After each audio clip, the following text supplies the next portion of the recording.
Well, how would you feel about sending your kids off to school and knowing the school has facial recognition? Facial recognition technology would be able to recognize the students and that extra level of security. Well, Nick Badminton joins us in studio. He is a futurist. Good to have you back on the show. Thank you. What is this all about? Okay, so this is about a school in the US that's actually installed facial recognition technology to basically checking each face that they see walking through the corridors or playgrounds against a database of expelled students, sex offenders, and other possible troublemakers. So, say a scenario is a student who's been expelled. Yes. Comes back to the school for whatever reason. Yep. He or she would walk in the front door and boom, is there a camera? Would they even know that there's a camera? Probably even before they even walk in the front door, right out in the playground or whatever, right? Someone would be warned, security be called, they go down, swoop in and tell that person to please leave the premises or even get them arrested, you know? Or I guess it could even go a step further and be locked into police stations, or an alarm could go off, or a call to 911 could be made. Yeah, I imagine like first responses in the school. A second response is like if it's something more critical and they're holding something like that's very questionable. I think then, security would probably call straight into the police or whoever. How reliable is facial recognition technology? Yeah, I mean, this facial recognition has actually been going on for over 20 years in terms of artificial intelligence and image recognition, and now it's really, really accurate. They use it in the Chinese police service and government, and it's very very active over there, and it's used on millions and millions of people. You've got a bunch of different technologies coming out from Amazon and whatever, and it's there, it's available, it's off the shelf. Because wasn't there a story, it wasn't that long ago, there was a suspect in China, I don't know if it was a murder suspect, it was a suspect that was wanted. I was at a concert, it was something like 40,000 people, and the technology was able to pinpoint and pick this person out of the crowd. Yeah, because hundreds of points of focus on the face. The facial recognition technology, it's like it's more unique than a fingerprint oftentimes. So then, the nefarious part of this, how easy is it for somebody to get around? Could you alter your face so when you did walk into a school or into some place that had this, it wouldn't pick up on you? Older versions used to be able to wear like a cap and sunglasses, and it changed things like that. But facial recognition, because it does use so many points on the face, it's very difficult to obscure. You have to really go out of your way. And really, this technology would see someone that's actively trying to get around it, and it probably flagged them anyway, even though they couldn't recognize them. So even if you were wearing sunglasses, it would still be able to pick you up? Yeah, because there's still dozens of points on your face, like cheeks and nose and mouth and chin and whatever, that it would be able to recognize you from.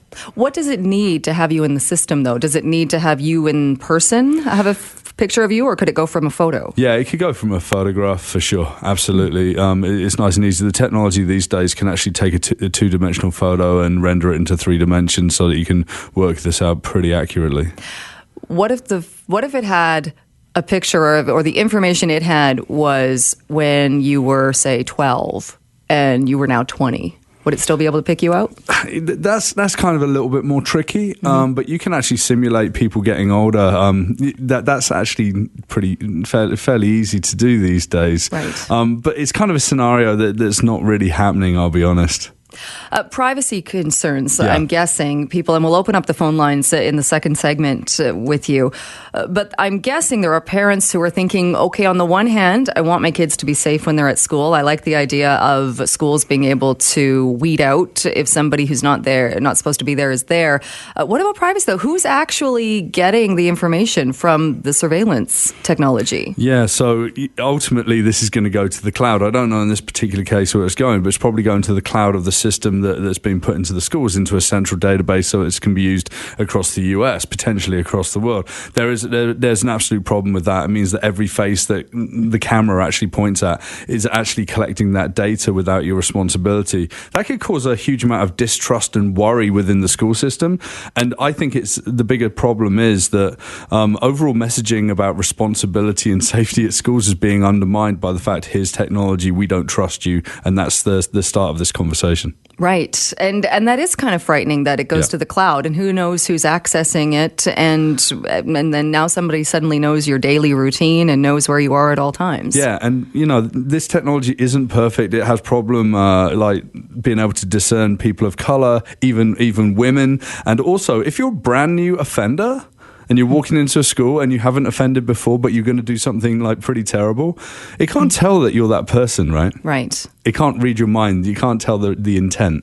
Right. And it could lead to, in other scenarios, kind of letting the guard down, thinking, well, we've got this technology, it's keeping us safe, so we're not physically looking and we're not looking for signs and doing the other things that we would have been doing to keep safe. Yeah, it's like chamomile lotion on the itch of gun ownership problems in the US. Right.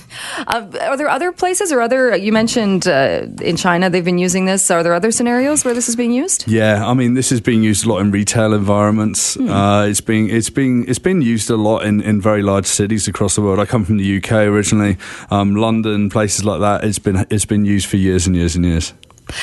What do you see any other issues with it?